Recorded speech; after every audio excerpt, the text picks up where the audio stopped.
Viva e bem-vindos a mais um Dúvidas Públicas. Esta é a entrevista de Economia na Renascença que pode ouvir a esta hora ou em qualquer momento em podcast e em rr.pt.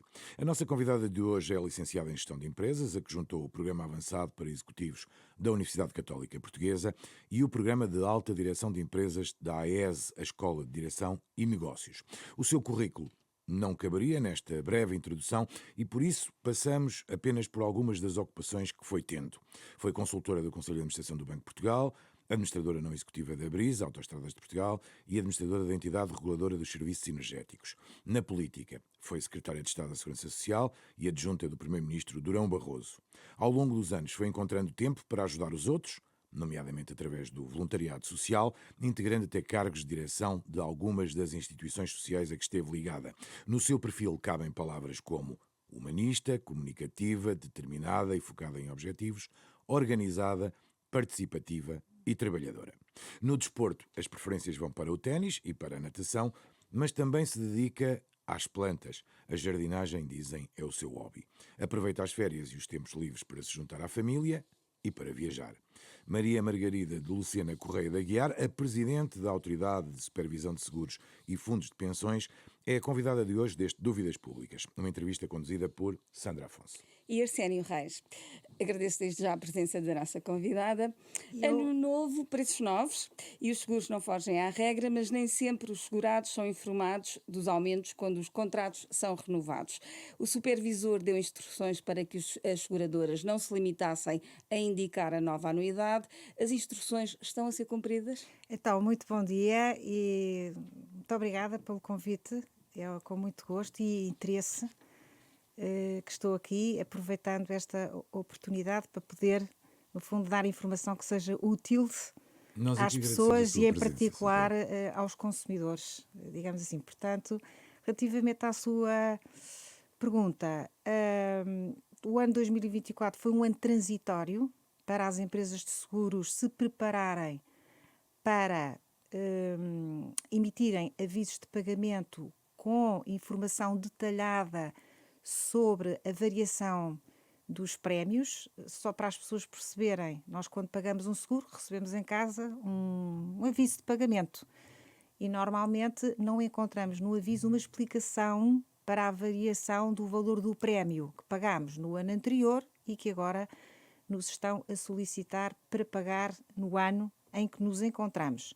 Ora, aqui o que a autoridade decidiu fazer foi apelar às empresas de seguros para, nesses avisos de pagamento, detalharem a que é que se deve a variação do prémio que está a pagamento. Pode ser por razões de correção monetária, taxa de inflação, pode ser porque o cliente alargou as coberturas, por exemplo, pode ser também porque alargou ou aumentou os capitais, ou os capitais reduziram-se, também pode acontecer, e também pode ter que ver, por exemplo, com a sinistralidade. A sinistralidade pode agravar os prémios. Portanto, esta informação terá que passar a constar dos avisos de pagamento.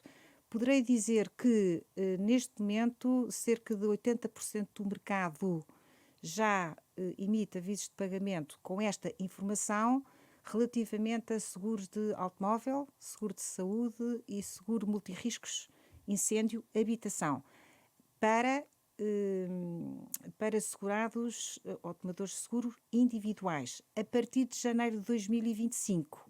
Isto é alargado a todas as apólices de seguros, não apenas os seguros individuais, com exceção do seguro de saúde, que continua a focar-se no seguro individual.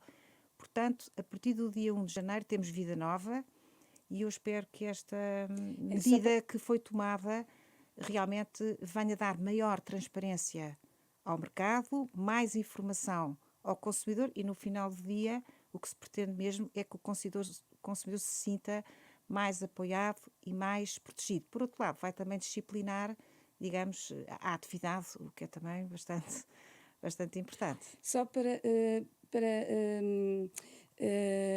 as pessoas perceberem melhor um ponto.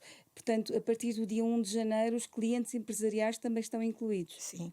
As empresas que são tomadoras de seguros? São todos. Portanto, isto ficará a abranger todos todos os clientes, ou todos os clientes, pronto, digamos assim. Disse que 80% das seguradoras Neste momento, 80% já das estão a levar, seguradoras já estão a praticar esses praticar. princípios. Portanto, foram praticando ao longo de 2024. Foi um período de adaptação e neste E momento... perdoa-me, não é provocação, mas e não são letrinhas pequeninas daquelas que nós às vezes... Não, isto não vai ser com letras pequeninas, isto vai ser com Vai ser uma letras bem... explicação em que, em princípio, qualquer pessoa poderá entender. Qualquer pessoa poderá entender. É digamos, uma informação descodificada e que vai aparecer parcela a parcela e, portanto, muito fácil leitura e compreensão. Penso que um cidadão comum normal conseguirá perceber o que é que vai escrito no aviso de pagamento e o que é que explica a variação do valor do prémio. E neste momento já pode antecipar qual é que deverá ser o aumento dos seguros no próximo ano, médio? Isso não consigo, isso não posso antecipar, não posso criar aí expectativas relativamente a esse... O que se espera é que com a descida da taxa de inflação que caminhemos agora para digamos, para um ambiente de atualização de prémios, digamos, com taxas mais baixas, alinhadas com o nível de inflação, o que não aconteceu em 2023 e ainda com impactos em 2024 e em 2022, devido exatamente à subida da taxa de inflação, que evidentemente as empresas, de um modo geral, necessitam de repercutir, muitas vezes não o conseguem fazer pela totalidade, não é verdade? Mas se as taxas de inflação sobem, é natural que os preços também subam. Podem não subir na mesma medida, mas a tendência está lá. Seguindo o seu raciocínio, se agora com as taxas com a inflação a descer, a expectativa é de que o aumento dos prémios esteja alinhado com a descida da taxa de inflação. Sendo eventualmente menor do que o que se poderia prever há um tempo atrás. Menor o aumento, não que não exista aumento. Não, aumento certamente que vai existir e eu diria que em princípio estará alinhado com o movimento de descida da taxa de inflação. Não encontramos simuladores no portal do supervisor, ou seja, instrumentos já habituais que há noutros setores. Porque é que não tem este tipo de ferramenta? Não acha que ela poderia, digamos, facilitar a vida aos tomadores de seguros, como se costuma dizer? Sim, poderá facilitar a vida, mas já existem muitos simuladores. As empresas disponibilizam simuladores, quase todas, e portanto pensamos que não iríamos cobrir aí uma lacuna, digamos, do mercado, e essa poderá ser uma explicação. Eu também pergunto isto, quando a Sandra perguntava qual poderia ser o valor médio de aumento para o próximo ano, imagino que a oferta do mercado seja tão, digamos, tão estratificada, não é? Tão diferenciada, que seja difícil dar-nos um valor médio. Nesse caso, os simuladores poderiam eventualmente ajudar? Não sei se poderiam ajudar, porque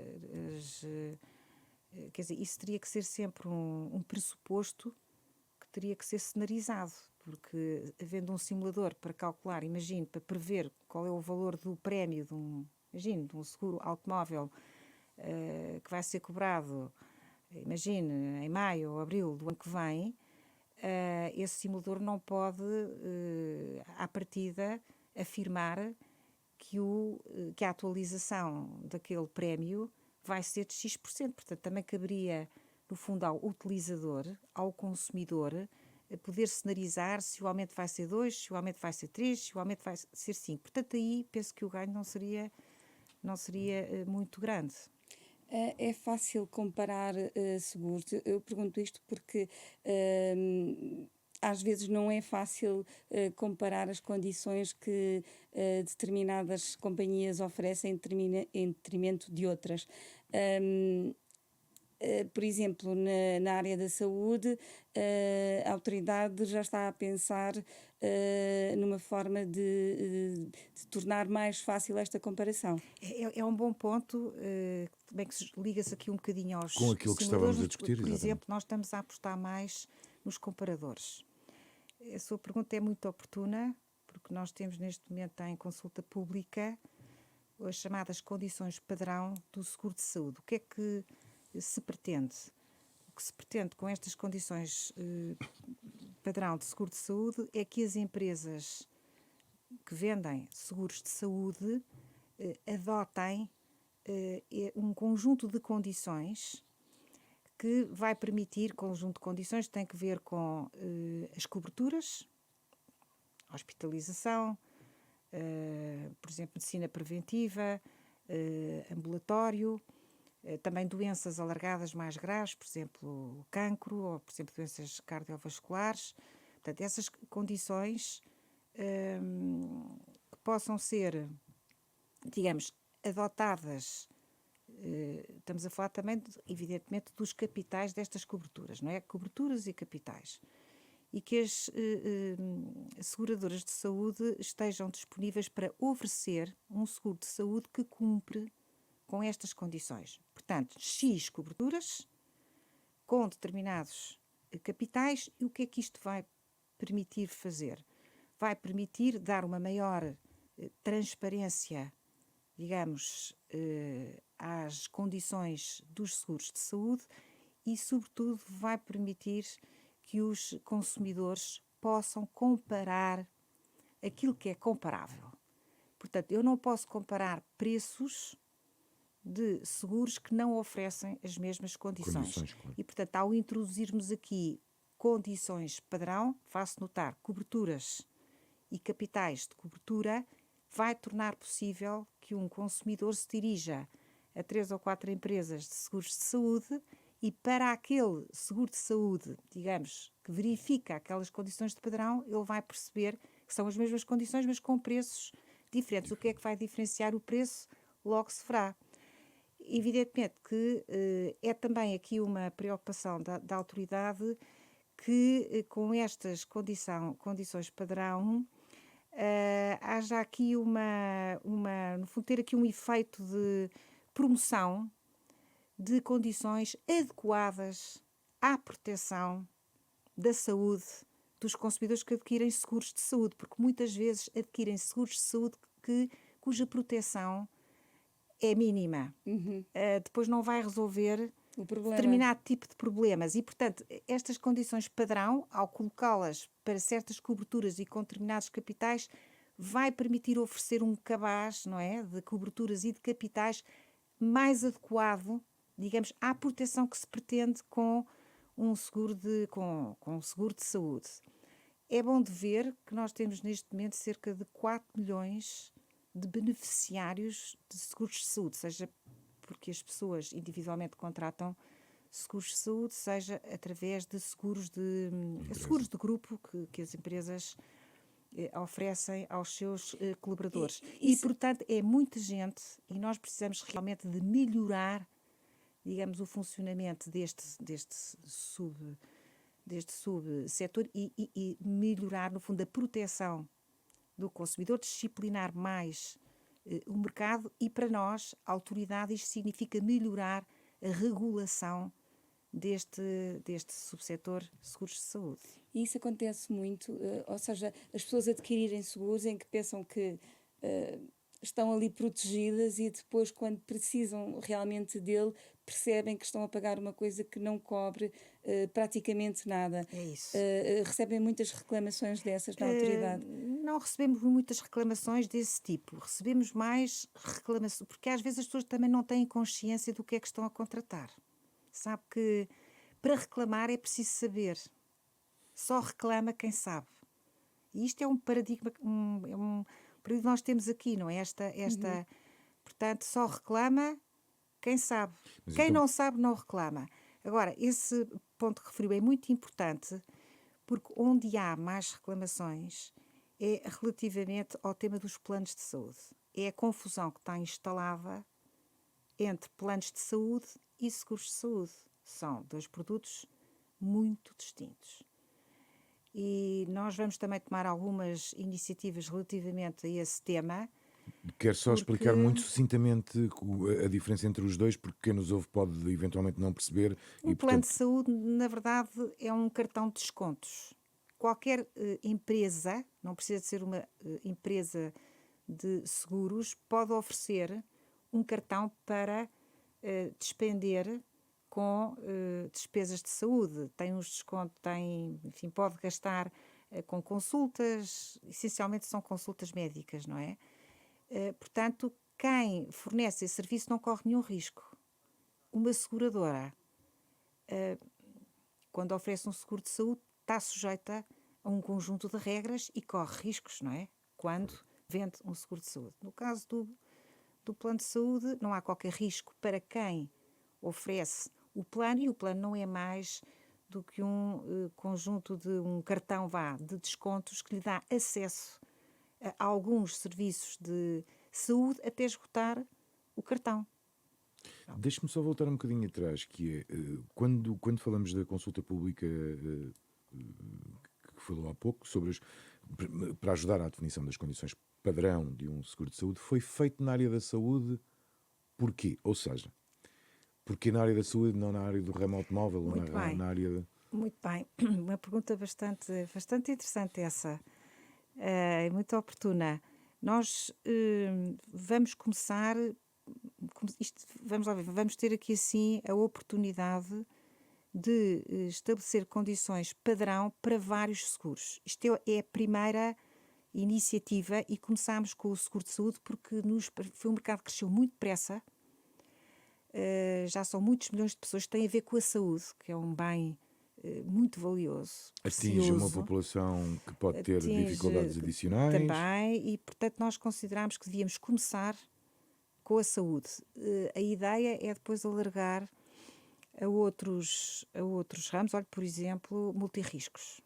Também aí é muito difícil, e nós sabemos disso, que compramos seguros, não é? Para as nossas casas, para cobrir recheio, para cobrir incêndio, e depois também cobre umas inundações, e cobre o roubo, e cobre mais umas coisas, e é muito difícil conseguirmos comparar o que é que as várias empresas nos oferecem nesse ramo. Portanto, correndo bem esta operação, digamos assim, e poderemos depois então avançar para outros seguros. O ideal, em sua opinião, é que essas condições padrão existissem de forma transversal para as várias áreas dos seguros? Não digo que seja para todos os seguros, mas para aqueles seguros de massa. De massa, sim. Desses que estamos a falar. Portanto, faltará o multirriscos, habitação, por exemplo, e automóvel. Sim, esse é muito interessante. O seguro automóvel é um seguro obrigatório, o de responsabilidade contra terceiros, e portanto não precisa desse tipo de definições, não é? Podemos pensar depois para coberturas maiores, coberturas adicionais ao seguro obrigatório. Não esqueçamos que o seguro de saúde não é um seguro obrigatório. Portanto, há uma liberdade contratual bastante... É uma liberdade contratual desde que cumpridos determinados requisitos legais que se encontram na legislação que rege o contrato de seguro. E o mesmo em relação aos multirriscos, com exceção da exigência dos bancos de ter que contratar um seguro de incêndio para a habitação, no caso de se tratar de propriedade horizontal.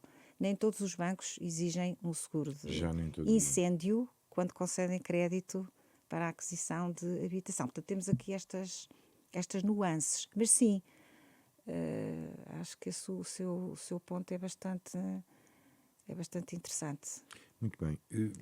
Ainda é elevada a percentagem de casos no país sem seguro ou qualquer tipo de proteção financeira?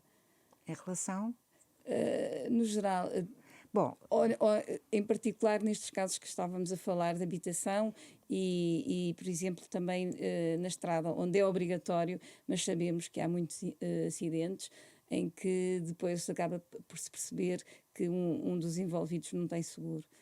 Sim, ainda há uma percentagem apreciável, e qualquer percentagem será sempre apreciável do meu ponto de vista, de viaturas que circulam na via pública sem o seguro obrigatório. Nós temos o Fundo de Garantia Automóvel, penso que conhecem, sim, que é, no fundo, existe justamente para acorrer a danos corporais e patrimoniais provocados por acidentes em que o proprietário da viatura não tem um seguro de responsabilidade civil. Portanto, existe esse fundo e depois tem um direito de regresso, obviamente, não é? Sobre as indenizações e os apoios que dás. ainda existe alguma percentagem, porque nós temos muitos casos de acidentes na estrada em que se constata que o condutor não tinha, o condutor não, a viatura não tem um seguro de responsabilidade civil. Agora, por exemplo, se quiser passar aqui para o tema do risco sísmico, Sim, também tem que ver com a habitação. Aí, íamos falar disso a seguir. pronto, mas eu pegava Sim, aí sim, na sim. sua questão para, no fundo, concretizar, tentar concretizar essa sua preocupação. O que é que nós constatamos no âmbito do trabalho que estamos a fazer neste momento e que vamos entregar ao Governo de criação de um fundo sísmico? Isto implicou vários estudos, vários levantamentos no mercado, e o que nós constatamos é que menos de 20% do parque habitacional tem um seguro para cobrir o risco sísmico. Ora, aqui temos uma situação que nós designamos por protection gap, ou seja, existe aqui um gap muito significativo, sabendo nós que o país, especialmente algumas zonas, não é, do nosso território, enfim, correm riscos, corre risco sísmico elevados, dizem os especialistas. Exatamente. Felizmente não acontecem, este risco não se materializa todos os dias, mas quando se materializa pode ter proporções muito significativas.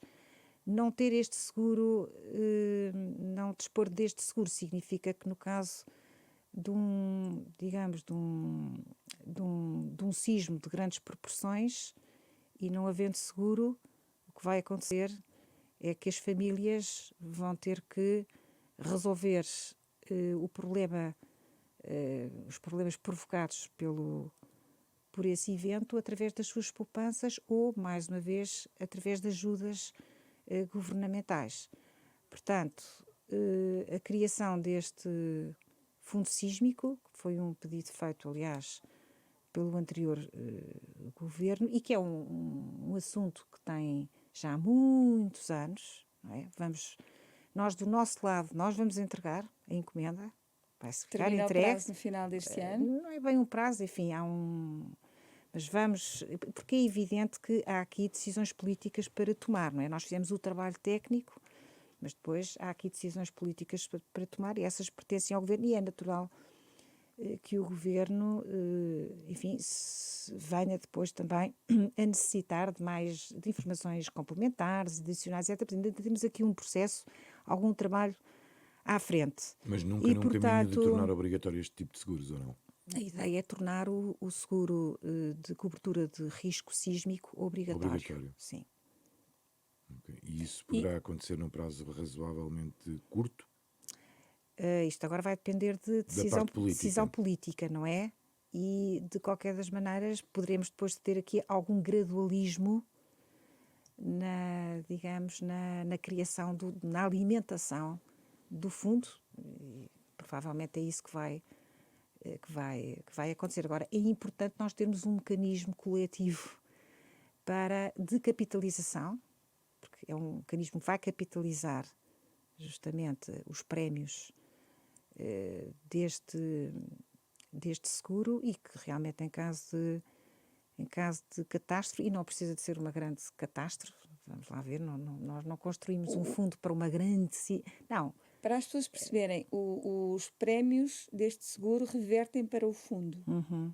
Exato. É isso. Isto tem uma grande tecnicidade aqui, que eu não vou entrar nesses pormenores, mas o que as pessoas podem perceber é que ao contratarem um seguro para cobrir o risco sísmico, estão a contribuir para o fundo sísmico, que terá depois uma gestão especializada, uma gestão pública, técnica, terá que ser uma gestão pública. A nossa proposta é de gestão pública, tem que ser, embora o que nós vamos ter aqui é um programa público ou privado, não é? Porque temos as pessoas, digamos, as famílias que adquirem seguros privados, temos um fundo que depois faz a gestão de toda essa massa de seguros e temos o Estado também, que tem depois também uma comparticipação em termos de garantias, não é? Porque nós não vamos segurar tudo, segura-se até um determinado nível, e se o desastre que ocorrer tiver implicações materiais que vão para além do nível, digamos, que Determinado ficou valor? definido, então o Estado, é uma hipótese, não é? Sim. Poderá, esses níveis também são importantes a definir, porque se quiséssemos segurar tudo ficaria muito, muito, muito caro, não é? E portanto tornava-se inviável. Portanto tem E que em haver aqui este relação. equilíbrio. E falta só uma pergunta, que é em relação ao prémio que caberá a cada segurado pagar. Qual é o valor, qual Isso não, poderá ser o valor desse não prémio? vou adiantar valores, até porque os valores vão depender das regiões, não é? Nós temos regiões de maior risco e temos regiões de menor risco. Portanto, vai haver aqui uma perequação, digamos assim. Quem tem menor risco paga menos, quem tem maior risco paga mais. E, portanto, Haverá uma não tabela. posso estar em condições. Quer dizer, conheço os valores, há valores estimados, mas acho que não devo revelar esses Mas valores neste pode-nos momento. dizer só qual poderá ser o valor máximo? Não lhe posso dizer, porque está muito dependente daqueles aspectos técnicos que eu há bocado referi. E depois uma moradia não pagará o mesmo que um apartamento, uma empresa não pagará o Pois, mesmo é que uma isso. moradia. É isso. Portanto, está aqui, é uma matriz, Sim, sim, sim. como dizia, e que vai depender, para além da zona, depois também depende de outros aspectos, não é? Não é apenas. Mas atenção, que há aqui também é interessante nós olharmos para isto numa outra perspectiva, que é a perspectiva da prevenção. Nós quando fazemos um seguro, estamos a cobrir, não é, financeiramente, para, no caso do risco se materializar, termos ali uma cobertura financeira. Mas é importante, ainda assim, quando contratamos um seguro, que tenhamos comportamentos e, digamos, e atitudes que minimizem os acontecimentos que podem dar origem, ou pelo menos mitiguemos os acontecimentos e os impactos que podem dar origem à utilização de um seguro. E, portanto, aqui, em relação ao risco sísmico, isto é muito evidente. Nós temos que olhar mais para a construção dos nossos A edifícios, forma como construímos. certo? Porque o que nós precisamos de ter seguros, mas o que nós queremos mesmo é mitigar Os os efeitos. impactos se Claro. aquele risco se materializar. Sim, sim, sim. E, aliás, se formos capazes de fazer isso, também os seguros ficarão mais baratos e os níveis de destruição serão com certeza muito mais baixos. Portanto, vamos aproveitar esta oportunidade também para olhar para o tema da prevenção. Portanto, prevenção para o risco e seguros para o risco. Portanto, isto é uma balança com dois pratos e, portanto, devemos falar muito de prevenção. E a prevenção depois tem aqui várias dimensões, como é óbvio, dei o exemplo dos edifícios, porque é assim o mais... e vão também ser propostas algumas medidas relativamente a esse tema da prevenção. Já agora, deixa-me só perguntar, quem já tem seguro, porque, como disse, há 20% que já têm seguro contra fenómenos sísmicos. Nestes casos, substituem por este fundo? Não, podem não É substituir, adaptado? é adaptado e até pode ficar mais económico. Eu Ok. diria, vamos ver, não é? Mas esses seguros mantêm-se. Depois, na renovação, enfim, sempre que há uma renovação, depois pode ter... É e ajustado tem sempre... ao fundo. Sim. A Soutora defende mecanismos coletivos de cobertura e financiamento para quem não consegue adquirir um seguro. É também esta a lógica, ou seja, aproveitando a sua atitude pedagógica, ajude-nos a perceber melhor o que é que isto pode significar.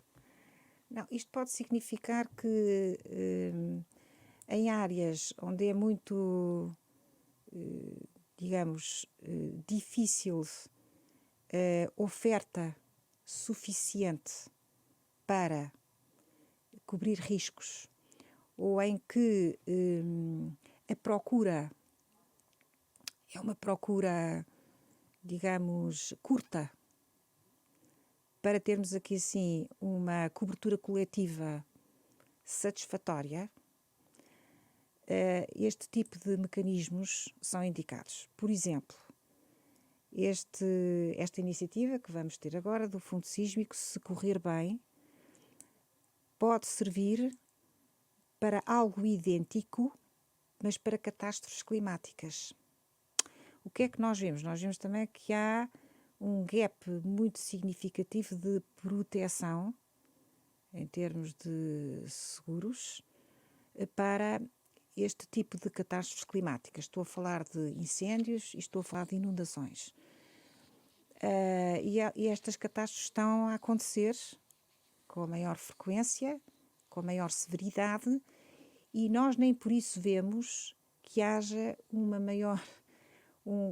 digamos, maior procura, Também, alguma haverá, e, e também uma oferta adequada, porque estes seguros também têm que ter escala, não é verdade? E, temos aqui problemas de oferta e de procura. E, portanto, este tipo de mecanismos pode ajudar a resolver estes gaps e são mecanismos público-privados. público-privados, sim, digamos assim. Para áreas onde Na eventualmente... medida em que o financiamento é feito por privados, não é? Porque são as pessoas que adquirem seguros, mas a gestão tem que ser pública, porque nós estamos aqui a falar de um interesse público e porque o Estado também estará presente, não é? Portanto, penso que... E, aliás, não estamos a falar em nada de novo, no sentido que não vamos inventar a roda. Se nós olharmos para outros países, nós o que constatamos é que há já muitos países, e na Europa, por essa Europa fora, que têm este tipo de mecanismos, especialmente para as catástrofes climáticas, na medida em que nem toda a Europa tem, digamos, um perfil de risco sísmico como tem o Mediterrâneo, não é? E, portanto, podemos sempre inspirar-nos e perceber as experiências e aprender com as experiências que já temos noutros países. E foi um pouco também isso que fomos fazer, não é? Claro. Na criação deste Fundo Sísmico, vale a pena olhar Mas para o no que é fundo que já está-nos está a dizer feito. que há pouca sensibilidade ainda para esse tipo de catástrofes ou de acidentes. Eu acho que há pouca sensibilidade, mas eu acho que isto está a mudar. Eu noto que... eu penso que a Covid veio Mudou muito na vida trazer... das Eu pessoas acho que também que a Covid e estes fenómenos que nós estamos a ver que acontecem à nossa volta, felizmente em Portugal tivemos já os incêndios muito graves, também tivemos inundações recentemente em 22 e em Lisboa e depois no Porto em Sim. 23. E as pessoas também estão a perceber que há estes fenómenos que estão a acontecer quase à nossa porta. E tivemos agora em E Valência, que é tivemos muito agora em perto. Valência, à nossa porta, é pertíssimo. E, Exatamente. portanto, eu acho que as pessoas estão a perceber que é preciso fazer alguma coisa e que os seguros têm aqui um papel fundamental. Acontece que Portugal não tem uma cultura de risco, não é? Portugal não tem cultura de risco. Aliás, se formos ver o nível de penetração dos seguros na nossa economia é relativamente baixo quando comparado com a média europeia ou até com a média da OCDE. Portanto, nós temos campo para crescer. E, portanto, temos que fazer aqui um esforço coletivo para sensibilizar as pessoas, mas eu penso que as pessoas estão mais despertas do que já estiveram do que já estiveram no passado. E eu acho que a Covid fez aqui um clique. Doutora, o tempo é sempre curto. Vamos querer também falar um bocadinho de pensões. Certo. E começando por aí, com o envelhecimento da população, o que eu queria que, no fundo, nos desse a ideia era se nota ou não um aumento da procura das soluções de poupança ou de aforro alternativas à própria reforma. Não. Não se registra esse movimento. Seria prudente. Seria muito prudente, porque o que vai acontecer, e todos os estudos demonstram isso, é que a pensão pública, portanto a pensão que é paga pela Segurança Social, ou melhor, a taxa de substituição da pensão pública tenderá a reduzir-se. Eu lembro que foi feita uma reforma em 2007 e essa reforma vai trazer estes resultados. A reforma foi boa, foi oportuna, foi necessário fazê-la, penso que não foi suficiente. E o que todos os estudos mostram, ainda agora o Aging Report da Comissão Europeia publicado, que há uns meses atrás, mais uma vez confirma uma descida significativa das taxas de substituição, que vão atingir especialmente as gerações mais novas e aquelas que estão a meio da tabela. E, portanto, o que é que isto quer dizer? Quer dizer que a pensão pública continua a ser um pilar importantíssimo, é o pilar fundamental do nosso sistema de segurança social, e a menos que outras medidas sejam tomadas ao nível do sistema público, a menos que o que nós agora devemos fazer, já devíamos estar a fazê-lo há muito tempo, é criar um quadro regulamentar, digamos assim, propício para que as pessoas e as empresas poupem através do segundo pilar e do terceiro pilar. O segundo pilar significa as empresas constituírem fundos de pensões para os seus colaboradores. O terceiro pilar significa cada pessoa, cada indivíduo poder canalizar algum rendimento para mais tarde juntar, digamos, à pensão pública. Portanto, é essencial desenvolver o segundo e o terceiro pilar. Eu faço notar que mesmo o segundo pilar, que são os fundos, que são, digamos, os regimes complementares oferecidos por empresas, tem, digamos, tem o seu em termos, digamos, daquilo que são as empresas que neste momento contribuem para esse segundo pilar, uma grande concentração da banca. E, portanto, se retirarmos a banca da fotografia, de facto, é uma fotografia muito pobre, ou seja, há muito poucas empresas a contribuírem. Aliás, devo dizer que, em termos de população ativa abrangida por fundos de pensões complementares, portanto, de iniciativa de empresas, não chega a 4% da população ativa que tem acesso a este tipo de... É muito residual. É muito residual. E no terceiro pilar, portanto, em relação... O terceiro pilar, para as pessoas que nos estão a ouvir perceber, são os PPRs. Sim. Pronto. Que é, digamos, uma marca muito conhecida, não é? Chamada PPR. Nesse caso, a população ativa abrangida andará também à volta dos 4%. Portanto, estes números também mostram que, de facto, há uma cobertura muito baixa. Doutora, mas a propósito disso, que avaliação é que faz sobre a oferta que existe no mercado? Temos de falar logo dos PPRs. Sim, bem, o PPR é um produto que está completamente desvirtualizado, não é? Já não é um produto de poupança para a reforma há muito tempo. Eu diria mesmo que é um produto quase de liquidez imediata, não é? Pronto, ele foi desvirtuado ao longo do tempo por variedíssimas razões e, portanto, ele hoje não cumpre, do meu ponto de vista, não cumpre a função pelo qual foi criado, que era de ser verdadeiramente um produto de poupança de longo prazo para a reforma. E, portanto, sendo assim, neste momento não há um substituto do PPR. Qual é a alternativa para quem tem esse objetivo? A alternativa, quer dizer, pois podíamos olhar para isto do lado da oferta, também tem que haver aqui ajustamentos de produto. Mas o tema da fiscalidade é aqui um tema muito, muito relevante. Foi esse que deu, digamos, a fama muito que os PPR têm hoje. Exatamente. O PPR, eu lembro que o PPR foi criado pelo ministro Miguel Cadilho.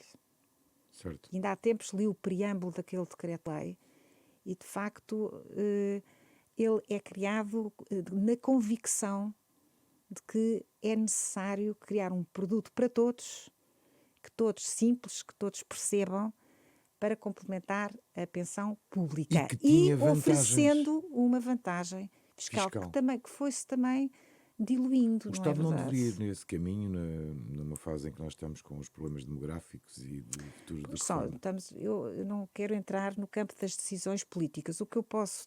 Mas deveria ou não haver incentivos, perguntando de outra forma, para que este tipo de soluções aparecessem nas Provavelmente pessoas? tem mesmo que haver incentivos, porque o que nós estamos a ver é que estes dois pilares não se desenvolvem. Podem ser E não funcionam incentivos. 4% nos fundos das empresas, que as empresas É uma constituem co- para os seus trabalhadores, é é muito, residual, é muito, diria ou eu. seja, são muito poucos os trabalhadores que, na verdade, têm Tem.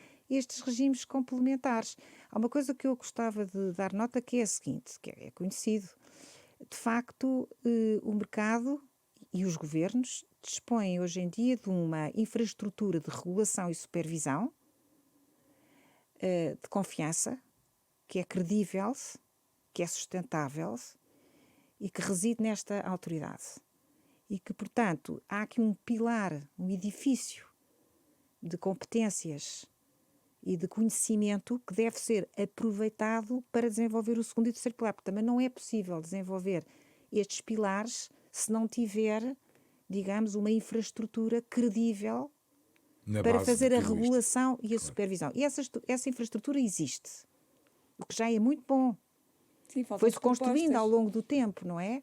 Só Pronto, podem portanto, eu acho que o regular aquilo esforço que tem que ser existe. coletivo. Olha, tem que ser, as empresas de seguros têm que redesenhar produtos de poupança para a reforma, o Estado tem que repensar, certamente, as suas políticas públicas e os cidadãos têm que ser mais sensibilizados para a necessidade de poupar. E aí entramos no tema da literacia financeira, que também realmente é um tema. Portanto, isto é mesmo um esforço coletivo, não é? Sim. E devíamos todos estar a convergir, digamos, para esta preocupação e cada um fazendo a sua parte. Portanto, eu acho que há campo para se fazer mais e eu acho que há um sentido, eu diria que há um sentido de urgência. Da nossa parte, a infraestrutura existe. E, portanto, é utilizá-la. Muito bem. Na semana passada tivemos aqui um convidado que, entre outras coisas, disse que a revisão da tributação de trabalho terá que passar pela inclusão das máquinas, da inteligência artificial, tendo em conta também isto que estamos a discutir, que é a sustentabilidade da segurança social. No limite é isso que estamos a discutir. Concorda com esse princípio de que, de facto, tem que ser diversificada a forma de...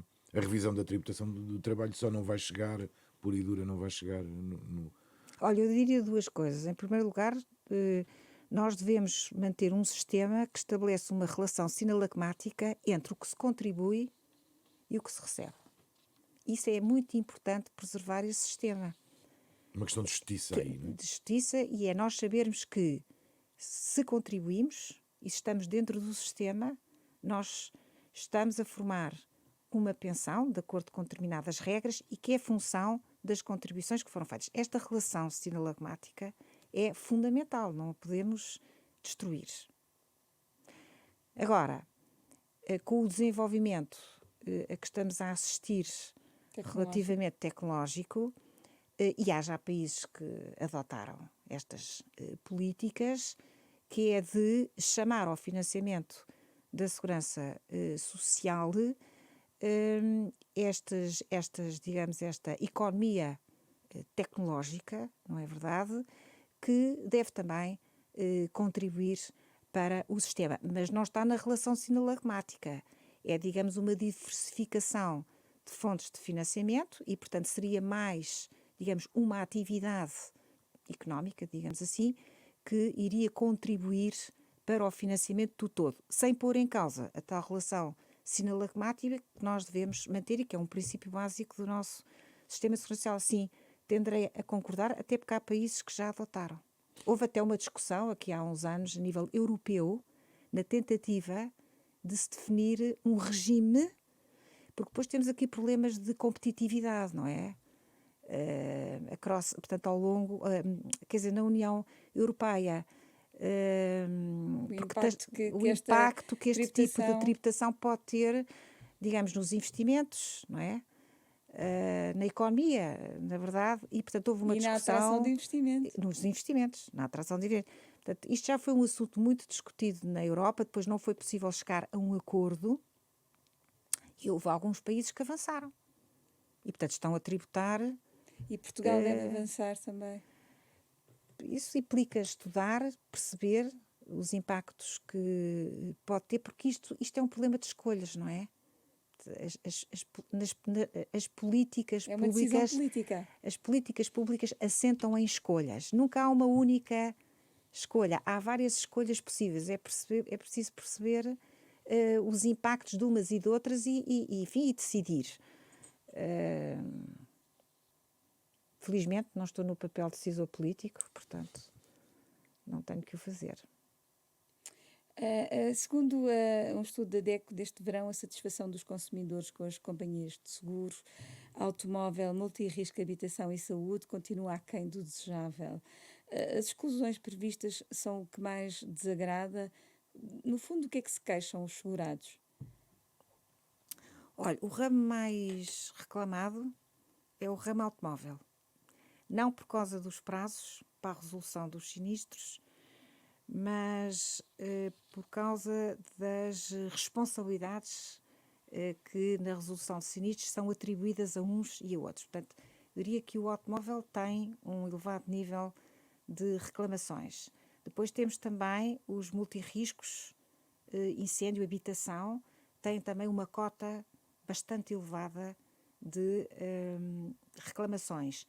Seguros de saúde, não tanto, apesar do significativo aumento deste setor, nós não vemos que as reclamações tenham acompanhado esse crescimento. Portanto, eu diria que é o automóvel e é o multirriscos onde há uma maior concentração de reclamações. Mas também lhe devo dizer que também não vejo no total aumentos de reclamações. Nós este ano estamos para publicar o relatório das reclamações do primeiro semestre de 2024 e por aquilo que me foi dado ver, até o número de reclamações ficará ligeiramente abaixo.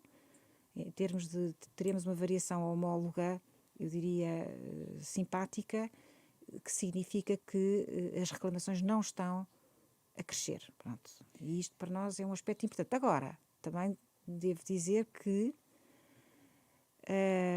nós temos aqui, isto é um pau de dois bicos, não é? Por um lado não queremos ter reclamações, certo? Não queremos. Claro. Mas por outro lado, não ter reclamações não significa que os consumidores de seguros estejam todos satisfeitos. Se não souberem como é que podem reclamar, se não souberem qual é o nível de satisfação que deveriam ter, se não souberem aquilo que deveriam receber de uma seguradora, também não vão Isso é falta de reclamar. informação ou, enfim, alguma iliteracia na Lá área está, deste... lá está. Portanto, nós por um lado não queremos ter reclamações, mas por outro lado ter reclamações pode não ser Necessariamente mau. mau, porque isso significa, se não forem sempre as mesmas pessoas, há aqui um rolemã e isso também ajuda, sabe que as reclamações são uma base muito importante para o trabalho de supervisão, porque nós através da análise das reclamações nós percebemos o que é que se está a passar. Daí, aqueles exemplos que vimos há bocado, no início, os prazos máximos, as condições padrão, tudo isso, de onde é que resulta? Resulta de uma avaliação que a autoridade, que a ASF faz do mercado. E um input muito importante são as reclamações. Portanto, eu diria, se um dia não houver reclamações, está tudo bem. Então, nessa altura, quase que eu diria que já não é preciso fazer mais nada, não é? E isso não vai acontecer. Portanto, ter algum nível de reclamações ajuda-nos a... Disse que no caso do automóvel não há problema com os prazos de resolução, mas há noutras situações. É mais relacionado com digamos, os valores das indenizações, se quiser, e da distribuição de responsabilidades, porque a distribuição de responsabilidades é que vai determinar o que é pago e o que é que não é pago. Não é? E os prazos de resolução? Esses aqui a questão estão cumpridos. é nos seguros multirrisco e incêndio. Sim, onde há reclamações relacionadas com prazos de resolução de sinistros muito alargados, é nos seguros multirriscos. Isso não acontece no automóvel, porque no automóvel existem prazos máximos de resolução que, aliás, estão na lei. E as empresas, desse ponto de vista, cumprem. E em relação aos prazos de resolução, o regulador quer agora, está a tentar que estes prazos sejam encurtados. Nós o que vamos fazer é, em relação ao seguro multirriscos, incêndio, e está em consulta pública, uma proposta para fixar prazos máximos de resolução de sinistros multirrisco. Prazos curtos. Sei lá, posso dar um exemplo, por exemplo, 4 dias para o primeiro contacto, por exemplo, 20 dias para uma decisão de responsabilidade assumida no caso de incêndio, e acho que são 40 dias, posso estar aqui a 40 dias, prazo máximo para a assunção de responsabilidade no caso de recheio. E a ideia é que entre em vigor quando? A ideia é que, fechada a consulta pública, nós iremos tratar a consulta pública e eu penso que talvez consigamos ter os prazos máximos a funcionar daqui a uns 3 meses. Não quero comprometer, mas admito que seja possível os 3 meses. Nós vamos entrar numa fase mais acelerada. Tem dado muito destaque ao que se chama greenwashing, quando as empresas passam um bocadinho a ideia de que são ambientalmente mais responsáveis do que o que elas realmente são.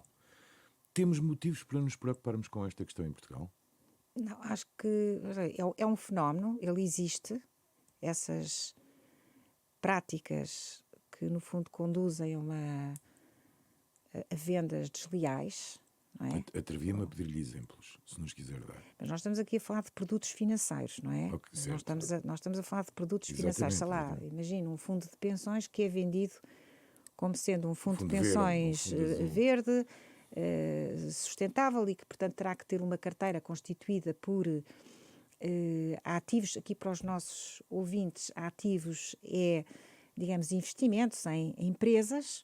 O que é suposto é que se está a vender um fundo de pensões com uma política de investimentos verde, para usar a sua expressão, é que quando vamos ver qual é a composição da carteira daquele fundo de pensões, não tenhamos mais surpresas. Que não tenhamos mais surpresas, que efetivamente estejam lá os percentuais que são, digamos, anunciados relativamente à política que é seguida por aquele fundo de pensões. Isto para dar um exemplo. Quando isso não acontece, estamos a falar de greenwashing, porque está a publicitar e a vender um produto que é amigo do ambiente, quando na verdade, quando formos ver, olharmos para o produto, o que encontramos lá não é uma correspondência daquilo que, enfim, foi vendido. Portanto, isto para dar um exemplo. E tem encontrado muitos casos desses em Portugal? Não temos encontrado muitos casos, até porque o mercado é relativamente, como já vimos, é um mercado relativamente curto. Estamos sim, nós temos um plano de ações de supervisão para assegurar que não há greenwashing. Isso passa pela verificação de uma série de deveres de informação e de constatação de como é que os produtos são vendidos e depois, no caso, por exemplo, do fundo de pensões, pegando no mesmo exemplo, se as carteiras constituídas estão de acordo com os princípios de investimento que foram anunciados. Como diria o povo, anunciados. não vender gato por lebre. Não vender gato por lebre. Portanto, temos um plano de ações de supervisão nesse sentido e que está previsto para 2025, porque o plano de atividades já é público, acelerar essa atividade, criando também expectativas de supervisão mais exigentes, porque temos de estar também numa fase de adaptação, não é? Nós estamos numa fase de adaptação, não é? Todos estes regulamentos são relativamente recentes e, portanto, há aqui uma fase de adaptação. Agora vamos entrar numa fase bem mais exigente, com uma supervisão mais uma supervisão mais efetiva e com expectativas mais elevadas que são transmitidas às empresas no sentido que têm que cumprir com estes deveres. A lei da eutanásia já foi aprovada, mas ainda aguarda por regulamentação no Tribunal Constitucional. Como é que ficam os beneficiários, os herdeiros de alguém com um seguro de vida que recorre à eutanásia ou morte medicamente assistida? Olha, eu queria dizer o seguinte: a ASF não foi ouvida relativamente a essa. Tínhamos aqui exatamente essa Não pergunta foi para lhe ouvida fazer. em relação a essa lei. E Devia ter também, sido. e também a lei não lhe confere, já agora, quaisquer poderes de regulamentação da lei, que quem fará a regulamentação julgo que é o Governo, e também não lhe confere quaisquer competências em matéria de fiscalização. Penso que a fiscalização será assegurada por um organismo do Ministério da Saúde. Portanto, a ASF não foi ouvida. Eu penso que a matéria dos seguros de vida, que inicialmente houve alguma controvérsia em torno disso e que depois a Associação Portuguesa de Seguradores apresentou um conjunto de propostas para, enfim, ultrapassar essa e algumas dificuldades relacionadas com a ligação da eutanásia com os seguros de vida e, tanto quanto julgo saber, até é uma matéria que não vai ser necessário regulamentar. Portanto, julgo que é pacífico aquilo que ficou na lei. Portanto, penso que não haverá problemas relativamente a interpretações que possam surgir sobre se perante determinado quadro em que a eutanásia se concretiza, há ou não há lugar à utilização de seguros de vida. Penso que isso está. Mas agora, acha que o supervisor deveria ter sido ouvido? Eu acho que devia ter sido ouvido, mas também não ter sido ouvido não quer dizer que daí tenha derivado algum prejuízo. É só por dizer que estaríamos mais informados se tivéssemos sido ouvidos. Pronto, era esta. Já agora, só a sua opinião, com a entrada em vigor da lei, o que é que pode acontecer aos seguros que já existiam, que já eram comercializados? Eles serão automaticamente Da atualizados? eutanásia, Sim.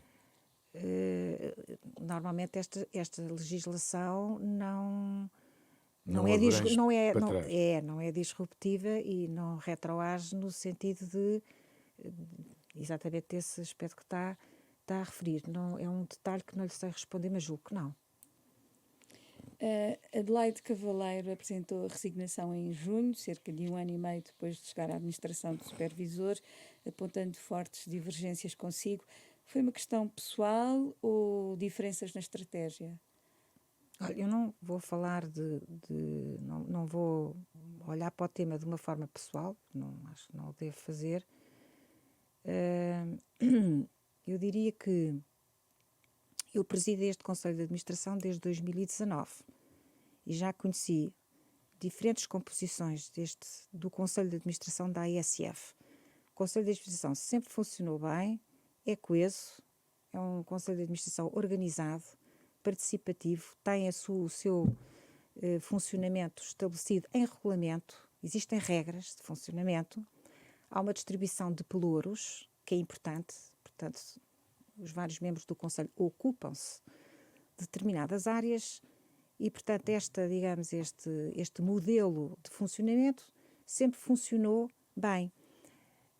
Se as pessoas não lhes agrada o modelo, este modelo de funcionamento, que aliás parte dele está vertido nos estatutos, não é uma invenção do Conselho de Administração.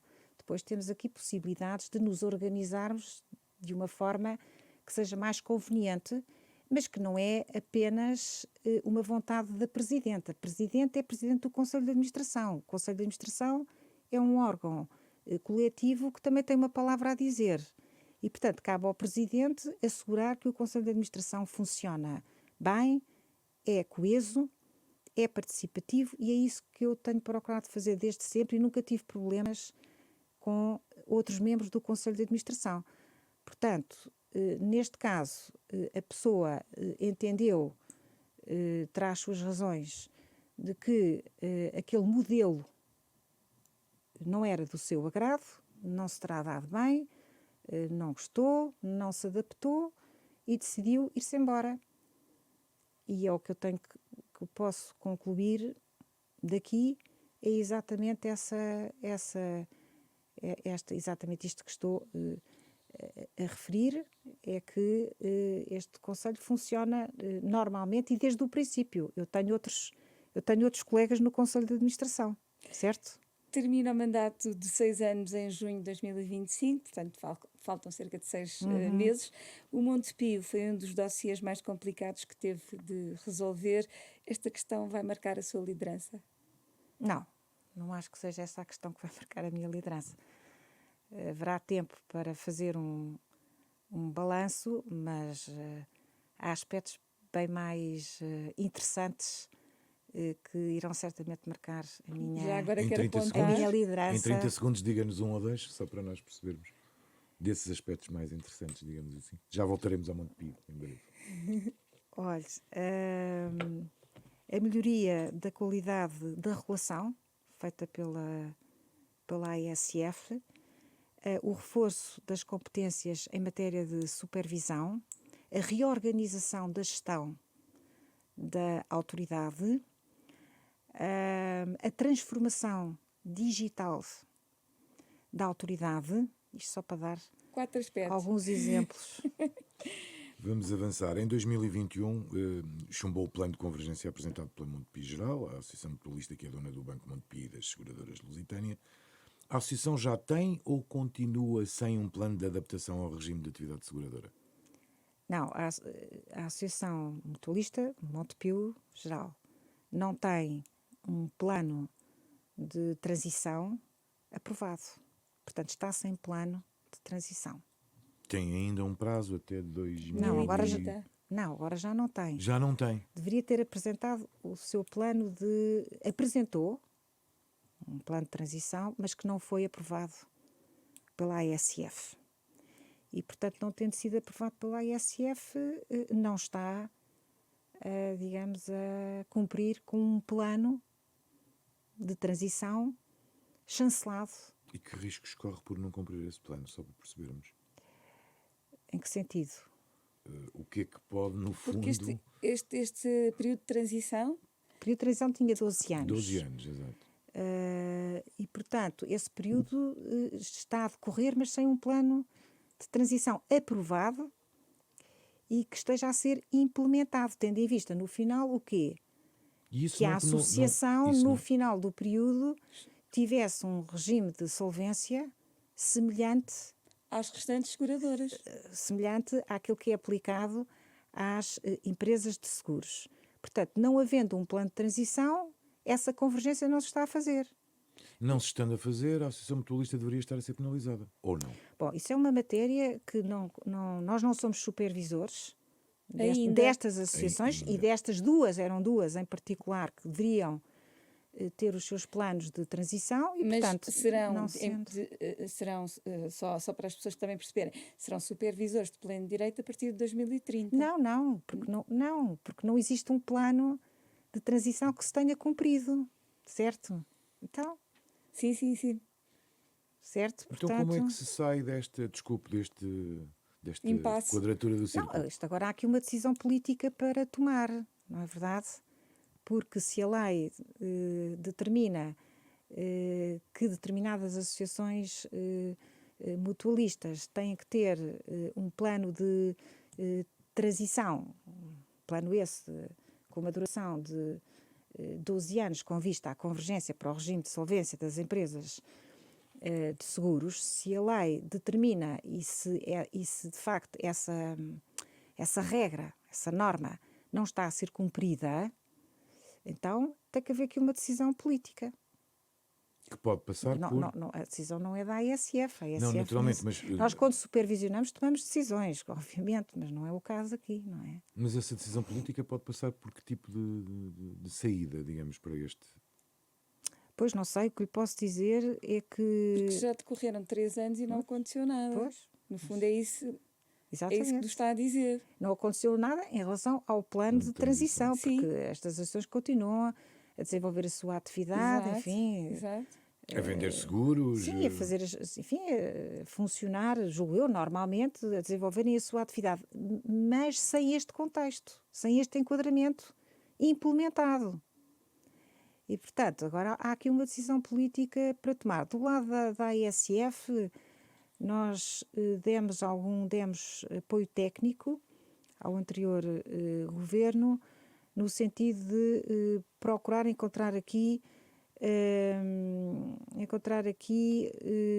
fazer aqui uma revisão aos termos do que poderá ser um plano de transição, para ajudar a que o plano de transição possa ser aprovado.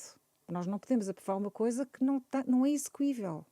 Entretanto, o Governo mudou, já tiveram algum contacto com a nova tutela? Sim, temos tido, mas em relação a esta matéria, isto é uma matéria que neste momento está fora da autoridade e, aliás, o organismo que acompanha as associações mutualistas é a Direção-Geral de Segurança Social e, desse ponto de vista, não tivemos mais nenhuma Mas esta é uma situação da normalidade, informação. digamos assim, até dentro do próprio mercado e em termos de concorrência com as outras empresas, ou não? Eu acho que o importante aqui é que estas entidades que, no fundo, vendem produtos financeiros similares aos seguros, que estejam sujeitas às mesmas regras de supervisão prudencial e comportamental, não esquecer que essa supervisão também é muito importante, tendo sempre presente o interesse de proteção dos consumidores, neste caso dos investidores, que são os associados, digamos assim, das associações. E esse é que deve ser o nosso grande objetivo, é que estes regimes de solvência, o que é que visam? Visam conferir às seguradoras uma robustez financeira para poderem funcionar e, ao mesmo tempo, protegendo os interesses dos consumidores, dos clientes das empresas. E, portanto, o que é que se pretende aqui? É, no fundo, trazer para dentro destas associações exatamente a mesma lógica. Última pergunta para fechar. Qual é o ponto da situação da lei do esquecimento? Então, quanto à lei do esquecimento, na parte que diz respeito à ASF, nós vamos publicar até ao final do ano uma norma regulamentar que regulamenta a lei naquilo que diz respeito a matérias que são da competência da ASF. E que matérias são essas? Tem que ver com a criação de um regime que garanta que as pessoas têm condições e informação suficiente e necessária para poderem exercer o seu direito no caso de situações de risco agravado de saúde ou deficiência. E também uma outra preocupação, que é de criar também um conjunto de regras que terão que ser cumpridas pelas empresas de seguros, claro está, que dá garantias de que não haverá práticas discriminatórias relativamente a pessoas com situação de risco agravado de saúde ou deficiência. Isto é o que compete à ASF fazer. Esta norma que vai ser publicada até ao final do ano teve em consulta pública, que há uns meses atrás foi tratada, enfim, incorporando contributos, sugestões, etc., fazendo várias ponderações e, portanto, da nossa parte, a lei ficará regulamentada. E pode entrar em vigor? A lei já entrou em vigor, simplesmente às vezes não entra plenamente, porque se falta a regulamentação, há ali qualquer coisa que ainda falta fazer, mas faltará ainda agora alguma regulamentação que compete ao Governo fazer. Okay. Mas que julgo que também está a ser tratado. Portanto, penso que com esta regulamentação ficamos com a lei plenamente em vigor e do lado das empresas de seguros, que, enfim, que têm trabalhado no sentido de aplicar a lei. O que não pode haver aqui é interpretações diversas e tem que haver regras muito claras, e especialmente, voltamos àquele tema das pessoas estarem informadas. É que se uma pessoa que tem uma situação de risco agravado de saúde, que solucionou ou que mitigou e que não conhece esta lei, nem os seus direitos, estamos mal, não é? Portanto, nós vamos atuar de maneira a que as pessoas conheçam os direitos que têm e as empresas têm que agir em conformidade. Estamos mesmo no final da entrevista. Nunca terminamos sem pedir aos nossos convidados que escolham uma música que tenha de alguma forma marcado a sua vida ou de que gostem particularmente. Quer revelar e explicar um bocadinho melhor a escolha que fez e o que o levou a essa escolha? All escolha? I Want for Christmas Is You por várias razões. São várias. Primeiro gosto do Michael Bublé, gosto bastante. Mas depois, se fosse escolher uma música dele, pensei, bom, nós estamos no Natal, estamos a atravessar uma quadra natalícia, portanto vou escolher, ele tem aliás uma coletânea de músicas de Natal que eu gosto muito, e portanto essa coletânea escolhi esta. E esta também porquê? Porque esta apela muito à família, não é? Aos amigos. O próprio título já diz alguma coisa. E realmente estamos neste momento a viver uma quadra natalícia em que o que queremos, no fundo, é estar com quem gostamos, não é verdade? E queremos, enfim, ser solidários e fraternos e ter esperança e, portanto, eu penso que esta música assenta aqui muito bem neste espírito Assenta com de certeza. Natal em que estamos a viver e que era bom que fosse sempre, não é? Era bom que fosse prolongado ao longo não de todo apenas o ano. em dezembro, certo? Fica a escolha musical de Margarida Correia de Aguiar, a Presidente da Autoridade de Supervisão de Seguros e Fundos de Pensões, nossa convidada de hoje. Agradeço, obviamente, a sua presença. Este Dúvidas Públicas teve o cuidado técnico de Rui Glória, sonoplastia de João Campelo, imagem de Beatriz Pereira. Voltamos na próxima semana. Obrigada. Até para a semana.